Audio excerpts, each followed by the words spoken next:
Vamos a continuar con nuestra última exposición. Estará a cargo del ingeniero Luis Chiara Loaiza, jefe de proyectos de Soldexa, acompañado de los panelistas, el ingeniero Leonardo Rodríguez, jefe del Departamento Técnico de Soldexa, y el ingeniero José Corrales. Los invitamos a conformar la mesa de conducción. Tema: selección de materiales de aporte para tubería de gaseoductos. El ingeniero Chiara es ingeniero mecánico por la Universidad Nacional de Ingeniería del Perú. Cuenta, entre otras especializaciones, con una maestría en ingeniería de soldadura. Actualmente, en su desarrollo profesional, es el jefe de proyectos del Departamento Técnico de Soldexa. Selección de materiales de aporte para tubería en gaseoductos. Ingeniero Chiara, adelante, por favor. Tengan todos muy buenas tardes. El tema que voy a venir a compartir con ustedes es soldadura en gasoductos, ¿no?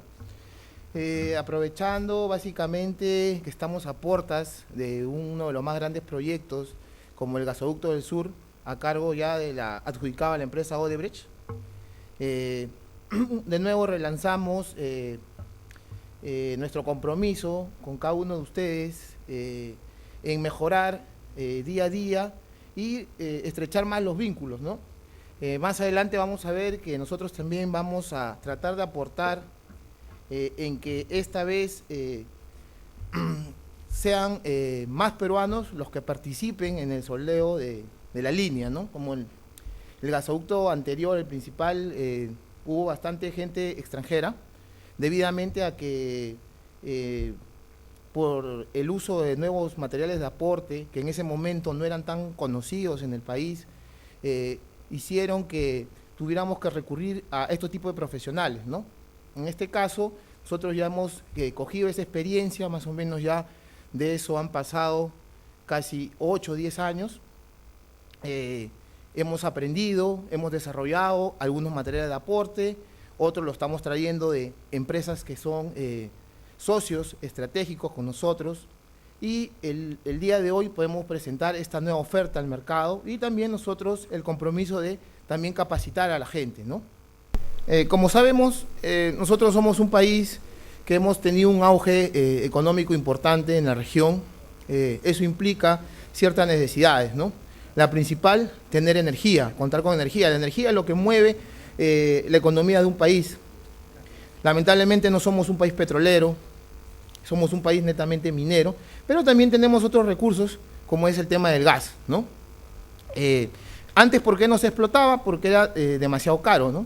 En la actualidad ya se justifica el tema de la explotación en lugares remotos. En este caso, normalmente los principales pozos están en la selva, hay que cruzar todos los Andes y llevarlo a la costa, donde está el grueso de la industria, ¿no?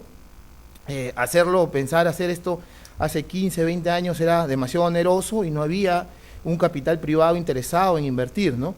Las cosas han cambiado afortunadamente en estos tiempos y ahora se hace posible este tipo de industria, ¿no?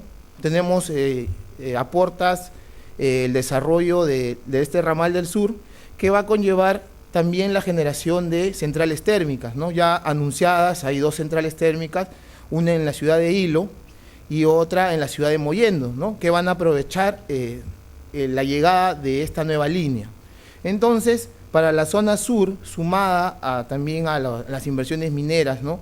Y llámese Cerro Verde, la gente de Glencore, en Las Bambas, que ya lo vendió a los chinos, Constancia, el polo regional sur va a tener un desarrollo importante en los próximos 5 años, ¿no? Entonces, nosotros tenemos que preparar para esos desafíos. En lo que es soldadura de gasoductos, ¿qué es lo que tenemos que tomar en cuenta?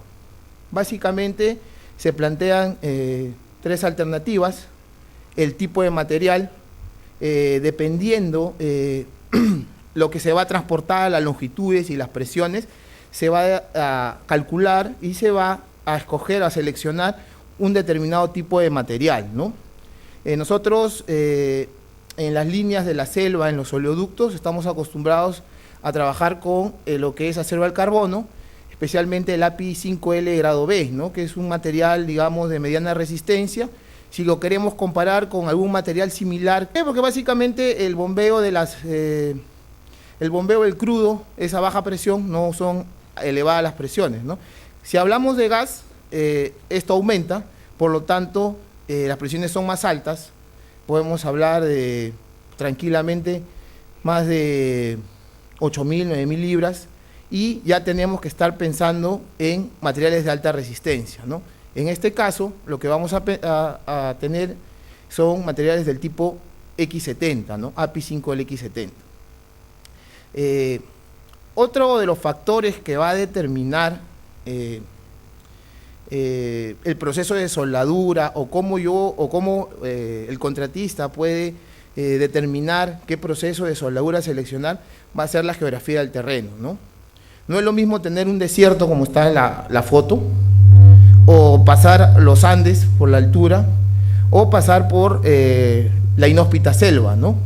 Eso va a determinar bastante qué tipo de proceso yo voy a usar. Para ir adelantándonos, por ejemplo, en el último gasoducto que hubo grande acá en Marcona, eran cerca de 300 kilómetros de Chincha a Marcona, de Pisco a Marcona, perdón. Normalmente la geografía era bien suave, digamos de alguna manera, totalmente recta, entonces eso permitió el uso de soldadura completamente mecanizada, ¿no? Equipos, Weldicar, carritos que reemplazan el brazo de soldador y que también avanzan de manera interesante. Por ese lado, entonces, la geografía determinó que era factible el uso de esos equipos. Pero ¿qué pasa si yo tengo que levantar, tender un ducto desde la selva, pasarlo por los Andes? Es decir, de 0 metros, subir hasta 5.000 metros, ¿no? Ya no podría usar los carritos porque el tema de la pendiente tendría ciertos problemas, la geografía.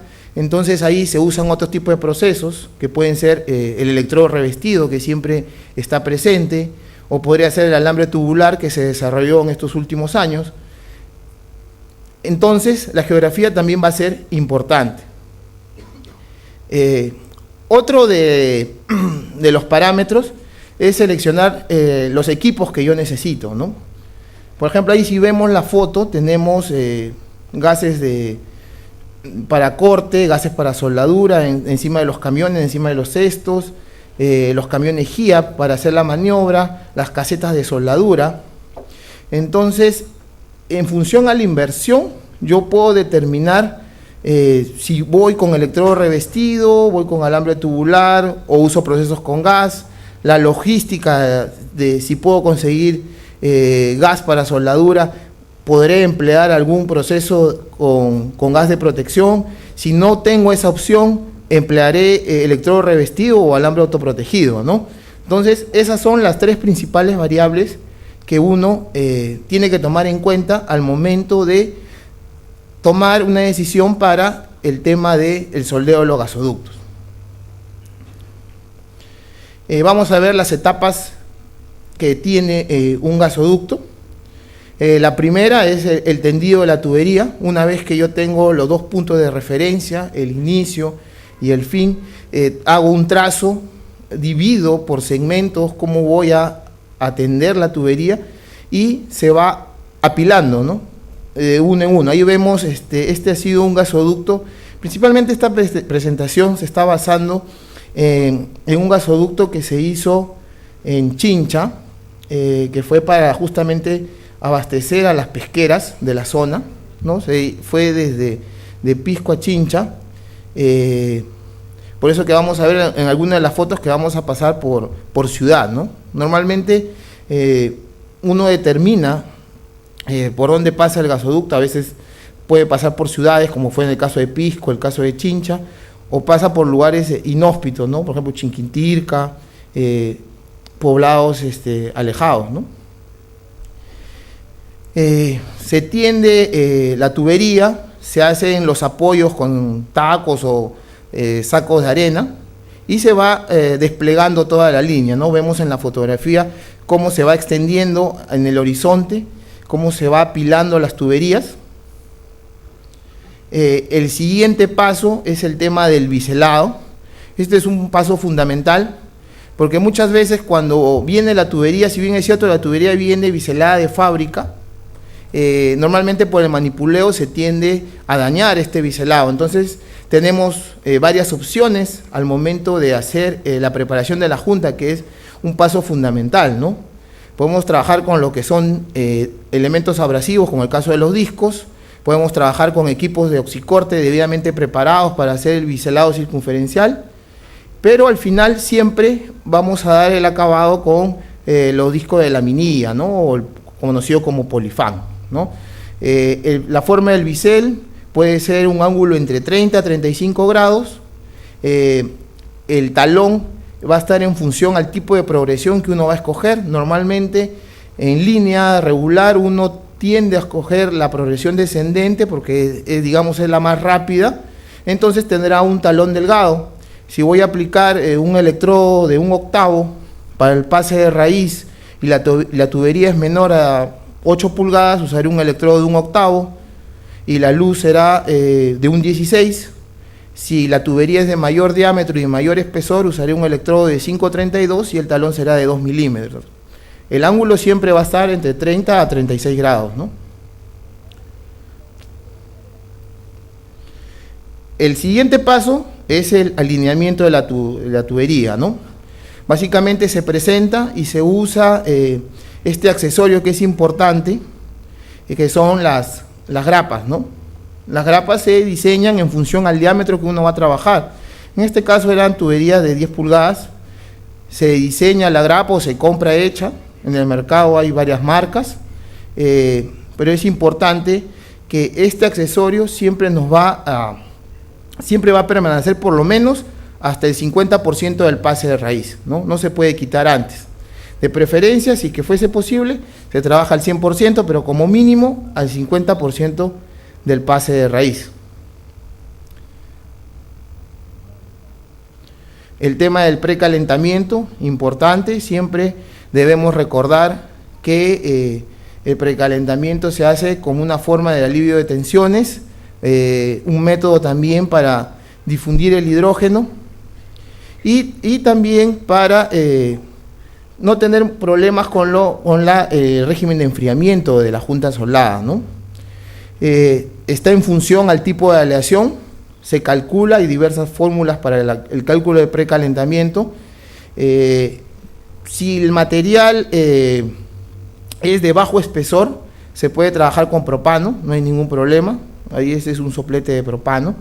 Si la tubería es de mayor espesor, se podría trabajar con oxígeno y propano a la vez, ¿no? Para aumentar el poder calorífico y hacer que penetre más el calor y se llegue más rápido a la temperatura de precalentamiento. También se pueden escoger otro tipo de métodos, por ejemplo, el calentamiento por inducción, que ya se está usando también en el país. Existen diversas formas, ¿no? Pero siempre recordar que es necesario el precalentamiento, ¿no? Antes del proceso de soldadura. Antes de ver el soldeo, la preparación previa, siempre tener accesorios que nos permiten realizar el trabajo. Por ejemplo, en la primera foto se ve cómo se conecta la tierra a la junta de soldada, ¿no? Si nosotros tenemos una tubería, muchas veces uno se ponía a pensar cómo cierro el arco eléctrico, ¿no? ¿Dónde pongo la tierra? Le suelo una extensión y ahí pongo la grapa tierra, ¿no? Se hace un collarín y en ese collarín sale esa punta que nosotros vemos que es de color blanco y no sé si están viendo, y se hace como un gancho, que eso va a estar en contacto con el bisel. Ese es el cierre de la tierra, ¿no? Vemos la persona soldando. También importante que en todo gasoducto se tiene que trabajar con carpas, ¿no? Nunca sabemos si el clima puede estar en contra nuestro, fuertes corrientes de viento que pueden traer porosidades, el mismo clima, pueden haber lluvias intempestivas que pueden perjudicar el tema de la soldadura, ¿no? Entonces, siempre trabajar con lo que son biombos en caso se amerite, ¿no?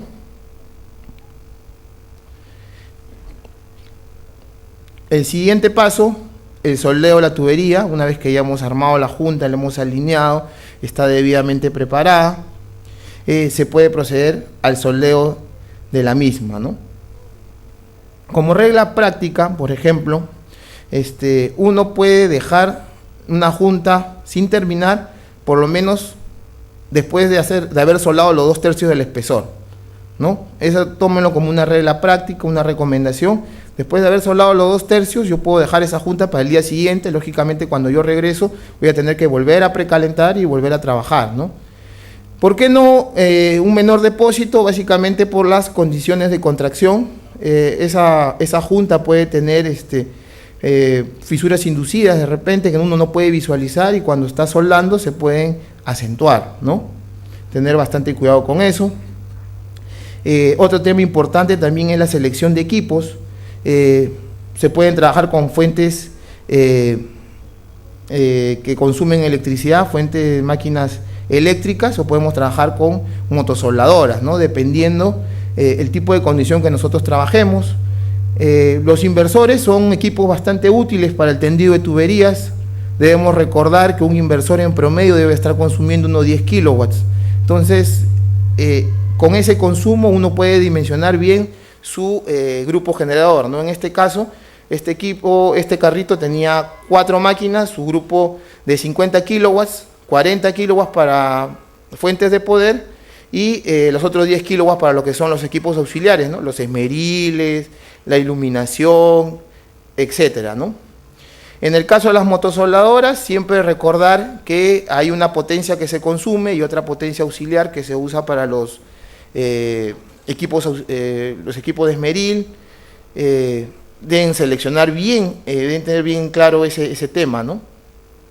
También el diseño de las carretas. Particularmente, siempre lo más práctico es trabajar con equipos inversores, ¿no? Equipos eléctricos. Se dimensiona un grupo, el grupo se mantiene fijo en un punto y mediante tableros o extensión de cable lo llevamos a los puntos, ¿no? La limpieza de la junta soldada es importante. Aquí tenemos accesorios que a veces uno no les toma muy en serio, digamos, la selección correcta de un disco abrasivo. Recordar que dentro de las características principales del API 1104 está la división por la clasificación de los materiales por su límite de fluencia. Eso sí es importante, ¿no? Porque la mayoría piensa que se trabaja con límite de resistencia, ¿no? Pero el API clasifica los procedimientos mediante el límite de fluencia. Hay 3 grupos: menores a 42.000 libras sobre pulgada cuadrada, entre 42.000 a 65.000 y los mayores a 65.000 libras, ¿no? Esos son los principales grupos que uno puede encontrar. En el país se trabajan principalmente con 2. Tenemos el API 5L grado B, que entra en el primer grupo, o llamémoslo grupo A, y tenemos el X70, que ingresaría en el grupo C, ¿no? Donde están los principales gasoductos.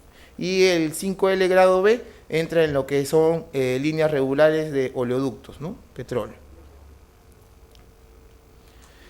Las particularidades, a diferencia de otros estándares, añaden lo que es el tema del ensayo de sanidad de Nick Break, ¿no? Que se analiza una sección fracturada y se ve la sanidad de la sección, ¿no? En función al diámetro y al espesor se determinan una cantidad de pruebas necesarias para dar por válido el procedimiento de soldadura. Vemos en esa tabla 2 la cantidad de pruebas que uno necesita. En el caso de gasoductos se le añade el tema de energía absorbida a baja temperatura, porque normalmente el fluido que se transporta está a baja temperatura. Entonces la tubería, al tratar de equilibrarse con el medio ambiente, va a bajar de temperatura y tiene que demostrar que su comportamiento es bueno, es dúctil, ¿no? En otras palabras. En el tema de la calificación de los soldadores también piden la misma cantidad de pruebas, piden ensayos de Nick Break, ensayos de doblez, tanto de cara o de raíz, también en función al diámetro de la tubería y del espesor. Ahí vemos la tubería que se usó para ese gasoducto en Chincha de 10 pulgadas. Vemos una calificación normal de soldadores con 4 ensayos de nick break y 8 probetas de doblez, ¿no? Que es lo que pedían, ¿no? 4 de cara, 4 de raíz y 4 probetas de nick break, donde se analiza la sección fracturada, ¿no? Que esté sin presencia de porosidades. La porosidad máxima es de un 16 en diámetro, que no tenga escorias de ancho mayor a 0.8 milímetros y de largo mayor a 3 milímetros, ¿no?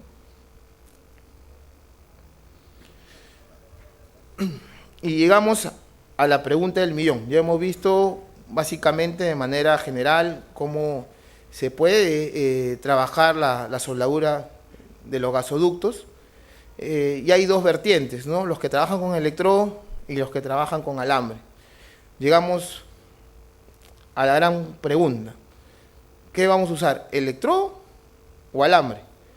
Los dos procesos han demostrado que se puede trabajar.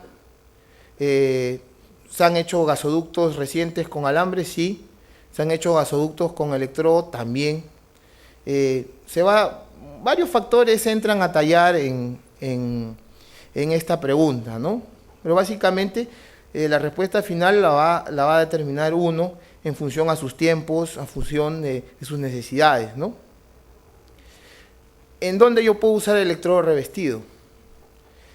Básicamente cuando el diámetro de la tubería es pequeño, la cantidad de metros o kilómetros que voy a trabajar es reducida, ¿no? Ahí el electrodo gana digamos, por elección, cuando los espesores son medianos, menores a media pulgada. Ahí yo puedo trabajar con electrodo revestido porque entre sus ventajas es más versátil, tengo mayor cantidad de materiales de aporte. En el país tenemos alta cantidad de profesionales que pueden trabajar con electrodo revestido. Es un proceso idóneo para el pase de raíz, me permite cerrar juntas que están mal armadas, puedo compensar el tema de high-low. Todo ese kit de particularidades le da cierta ventaja. La única desventaja es la menor velocidad de deposición, ¿no? Se avanza un poco más lento. Los productos que se tienen, básicamente vamos a mencionar los que habíamos seleccionado para lo que son oleoductos. En el ítem 1, el API 5LX42 con 410 megapascales de resistencia, la raíz con un 6010, un Sellocor PT, y el resto, el caliente de relleno, con un 7010, un Sellocor 70T. En el caso de los gasoductos, sí tuvimos que trabajar un poco más. No teníamos en el X70, en el primer gasoducto, este material de aporte. No teníamos un 9010. En la actualidad ya lo hemos desarrollado. La raíz con un 6010, un Sellocor PT. ¿Por qué? Porque necesitamos darle ductilidad, necesitamos que la raíz pueda absorber los esfuerzos de contracción luego de que se enfríe la junta, ¿no? No puede ser completamente rígida, no se puede aplicar un 90, un 80-10, porque son de más alta resistencia, y recuerden que cuando un material tiene alta resistencia, la ductilidad es menor o la elongación es menor. Entonces, siempre el pase de raíz es recomendable darle con un electrodo de más ductilidad, en este caso un 60-10, y después ya podemos usar el electrodo que corresponde, ¿no? al tipo de material. En este caso, en el X70, el 9010G. El producto se llama Solflex 90. Normalmente las tuberías de X70 vienen de 16 milímetros para arriba, son los trabajos que nos han tocado. Por lo tanto, se trabajan con electrodos de 4 milímetros y de 3,16, ¿no?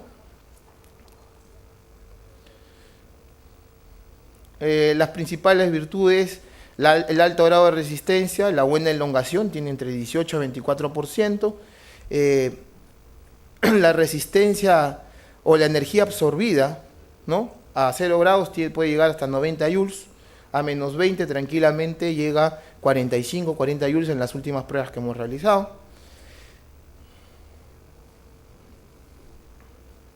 Los datos de la última línea que se ha hecho: teníamos tuberías de 20 y tuberías de 14, el espesor media pulgada. En la tubería de 20 Se usó 60-10 y 90-10, en 3.16 y 5.32. Por pega, estamos hablando de que en 20 pulgadas se usaba algo de 2,5 kilos, ¿no?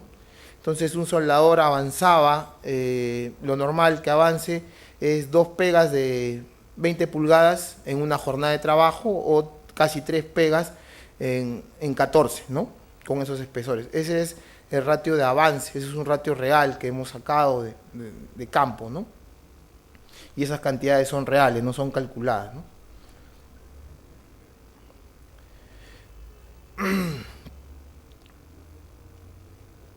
En el tema del alambre, principalmente los que escogen alambre ya vienen empleando esta opción ya bastante tiempo, ¿no? ¿Por qué? Porque dentro de sus desventajas es que en el país actualmente hay poca mano de obra calificada, ¿no? Entonces se tiene que hacer el tema de las escuelas, que ya se van a desarrollar, se tiene que hacer, es algo que se debe y se va a hacer.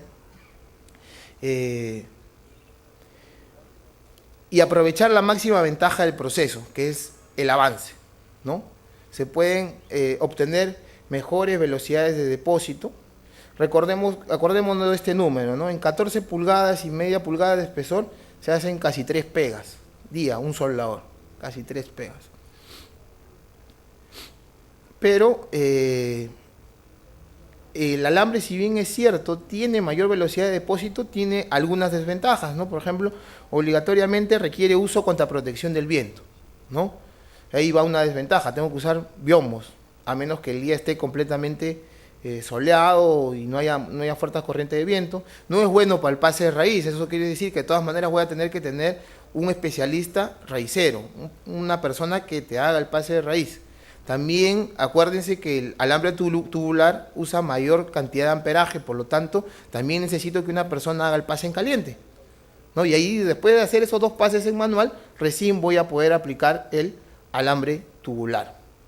Hay una mayor inversión en los equipos, también. No todos los equipos pueden soldar con alambre tubular. Hay que comprar un alimentador, hay que trabajar con una motosoldadora especial o con una fuente idónea, ¿no?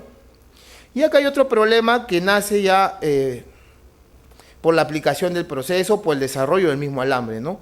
Presentan problemas en altura por encima de los 3.000 metros, ¿no? Esto ya es un tema real, es un tema concreto, es un tema que nos va a afectar a nosotros porque nuestra línea tiene que pasar de la selva, tiene que pasar los Andes y tiene que llegar a la costa en Arequipa y a irse a Hilo, ¿no? Entonces vamos a pasar esa altura de los 3.000 metros y vamos a tener problemas. Entonces ahí nos va a tocar definir, de repente hacer un tramo con alambre, el resto de la subida de 3.000 a 5.000 con electrodo, de 5.000 a 3.000 de nuevo con electrodo y volver con alambre en toda la bajada, ¿no? Eso ya lo determinarán los contratistas del proyecto, ¿no? Al igual que en el proceso anterior de electrodo revestido, se dimensiona el tipo de soldadura por la resistencia mecánica. Lo más conocido es el X42 o 5L grado B, el pase de raíz con 60-10, el caliente con 70-10, el relleno con el 71T8, ¿no? En el caso del X70, la raíz con el 60-10, el caliente con el 80-10 y el resto de pases con el 81T8. Lógicamente que el consumo de este tipo de alambres no es masivo en el país, entonces hemos tenido que asociarnos con otra fábrica, en este caso Jobar, que tiene en su línea este producto, ¿no? El 81T8, en este caso el Fabshil X80, y es el que se propondría para soldar las tuberías de X70. Sus principales características: altos valores mecánicos, bajo contenido de hidrógeno difusible y alto contenido de níquel, lo que le da las propiedades de buena tenacidad, ¿no? Que lo hace ideal para el transporte de fluidos a baja temperatura. Si analizamos un poco, los límites de esfuerzo están yendo casi por las 94.000 libras, es bastante alto, y lo hacen idóneo para este tipo de trabajo. En el tema que le habíamos mencionado, el tema de los equipos, tenemos que ver el tema de la inversión. Necesitamos equipos motosoldadores con alimentadores adecuados para el trabajo con alambre tubular. La antorcha de alambre tubular es especial, no sé si se logra distinguir, ahí al costado de la antorcha, en la parte superior, hay un gatillo que te permite cambiar, es como un control remoto que permite bajar la velocidad para trabajar en sobrecabeza, ¿no? Le baja un 25% la salida del alambre y puede trabajar mejor en sobrecabeza sin la necesidad de usar un control remoto o un ayudante, ¿no? Esa es una herramienta bastante útil para el soldador al momento de trabajar con alambre tubular. En el tema de los equipos inversores, se debe seleccionar un alimentador adecuado para trabajar con este tipo de alambres y también que trabaje con este tipo de antorcha.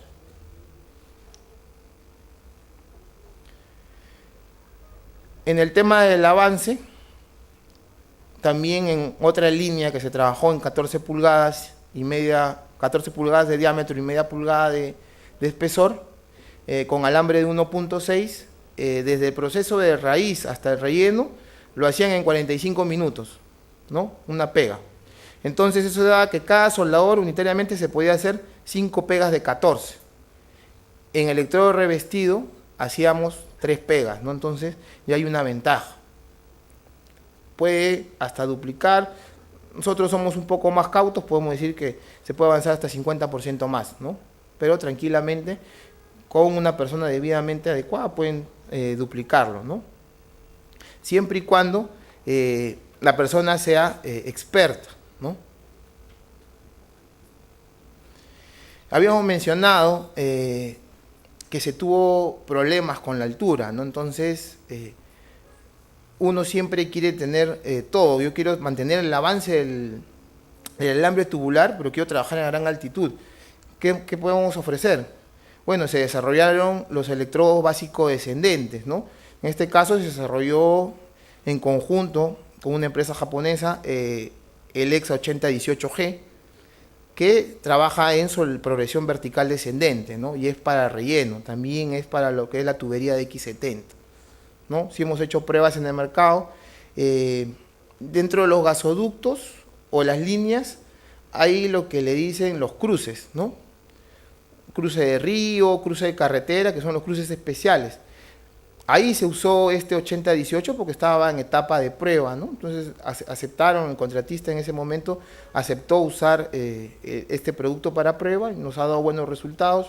Se hicieron alrededor de 6 pegas, funcionó todo tranquilo, no hubo ningún problema, y ya lo tenemos también como una opción para el mercado, ¿no? Normalmente no está en el catálogo, pero lo tenemos, ¿no? Un electrodo básico descendente. Y mantiene los mismos ratios de avance que un alambre tubular sin gas.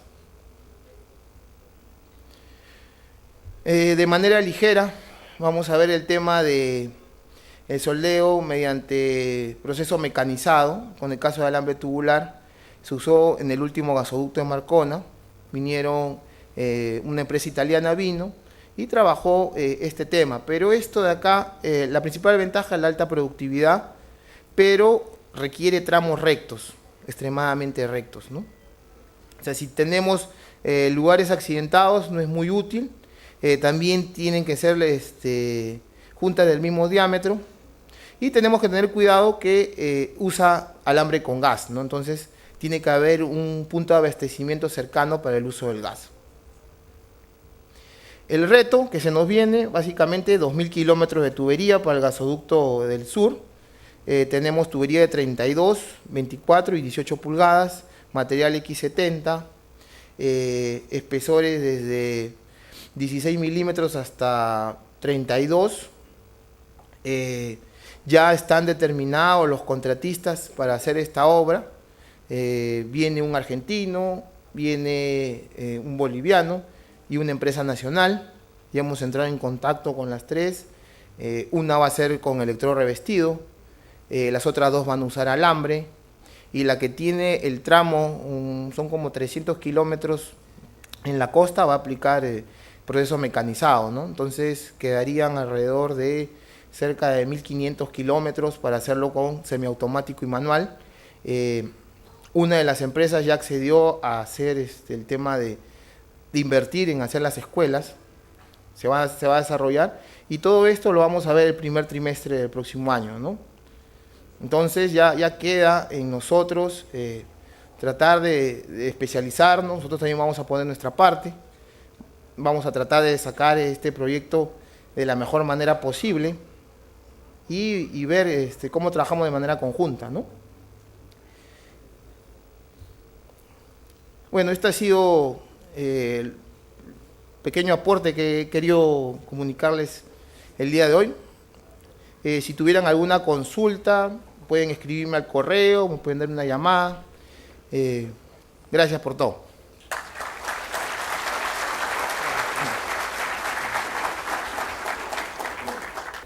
El señor Medelson Zabaleta, de Comercializadora SIE, nos hace la siguiente pregunta. Bueno, comenta que en algún momento de la presentación se dijo que requiere hacer precalentamiento antes de realizar el proceso de soldadura. Y comenta si para un material de acero al carbono de bajo contenido de carbono, de 11 milímetros de espesor, también podría hacerlo, o qué se haría.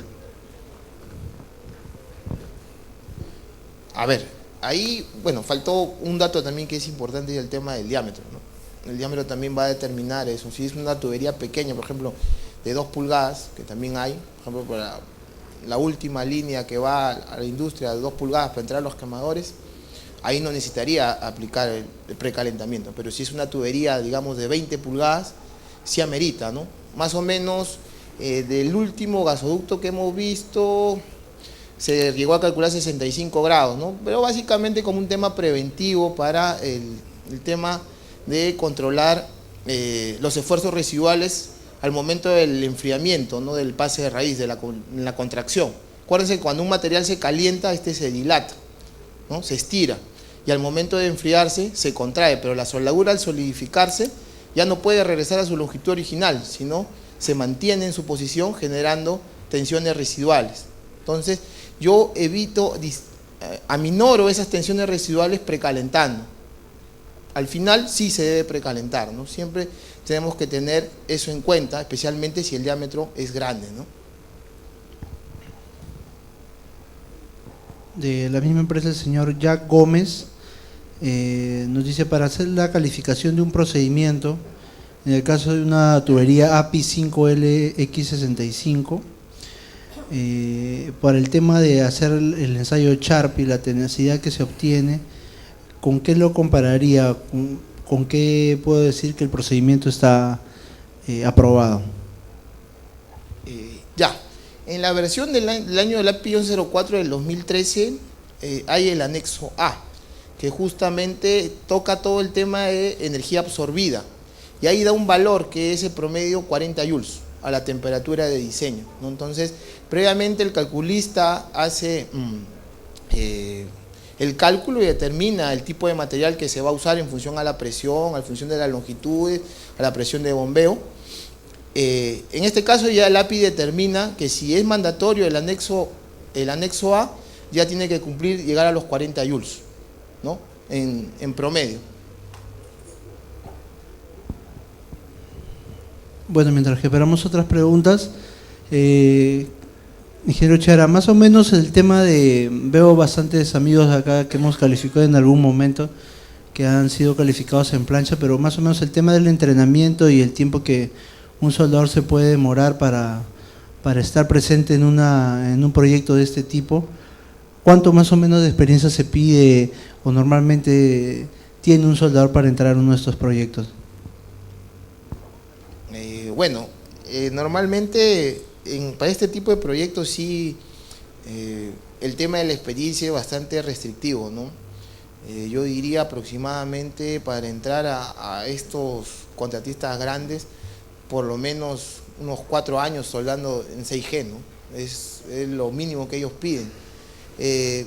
Claro que siempre hay excepciones a la regla, ¿no? Hay gente que es extremadamente habilidosa, pero lógicamente lo tiene que demostrar pasando una prueba.